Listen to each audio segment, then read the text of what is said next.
के दौरान एहतजाज किया गया। सहाफियों के क्या मुतालिबा थे, बता रहे हैं कलर सईदा से दिलनवाज फैसल अपनी रिपोर्ट में।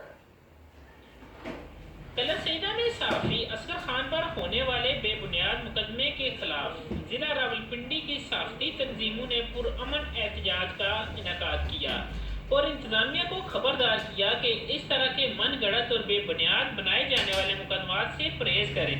पीपल्स पार्टी पार्लियामेंटेरियन के ज़िली सदर चौधरी ज़हीर ने सहाफी भाइयों से खिताब करते हुए कहा कि असगर खान पर होने वाले बेबुनियाद मुकदमे को फौरी तौर पर मुअत्तल किया जाए। इन पे जो झूठे मुकदमा दर्ज किए गए हैं, इस पर कलर सईदा की सरजमीन पे कलम कबीले के साथियों ने भरपूर एहतजाज किया है।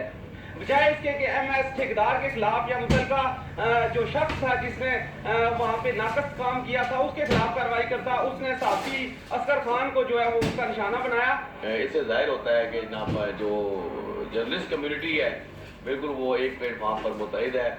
कलर सईदा के सहाफी असगर खान पर जो झूठी मनगढ़ंत और बेबुनियाद FIR MS कलर सईदा की तरफ से करवाई गई है, हम उसकी पुरजोर मजम्मत करते हैं। फिर झूठा मुकदमा कराए, FIR दर्ज कराई और फिर उसके बाद सबसे बड़ा ज्यादती मेरे साथ यही है कि इंक्वायरी जो मैंने किया DSP के सामने जो मुद्दई है उन्होंने ये बात तस्लीम की कि इस बंदे ने ग्रिल तोड़ा है और न इस बंदे के मेरे और इसकी लड़ाई हुई है। कलर सईदा के आज के पुरअमन एहतजाज ने ये साबित कर दिया कि सहाफत कौम का चौथा सतून है।